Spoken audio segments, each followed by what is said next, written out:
মথুরায় কংসের কারাগারে বাসুদেব ও দৈবকীর কোলে আলো করে জন্ম নেন শ্রীকৃষ্ণ। আসুন জেনে নিই কৃষ্ণের কথার শব্দার্থ। কৃষ্ণ কথার শব্দার্থ হলো আকর্ষণ। মানব মনকে আকর্ষণ করতে কয়েকটি গুণের অধিকারী হওয়া প্রয়োজন। তা সবকটি গুণই ছিল শ্রীকৃষ্ণের চরিত্রে। তিনি ছিলেন একাধারে ঐশ্বর্য, তেমন ছিল বীরত্ব, খ্যাতি, রূপ, জ্ঞান, ত্যাগ, বৈরাগ্য, যার জন্য শ্রীকৃষ্ণের প্রেমে বর্তমান যুগেও মানুষ পাগল। শ্রীকৃষ্ণ একেবারে সর্বাঙ্গীন মনুষ্যত্বের আদর্শ।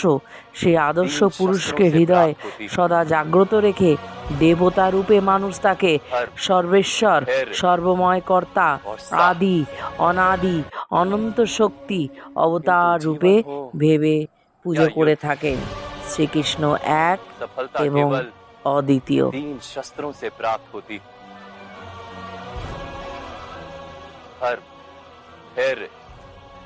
और साहस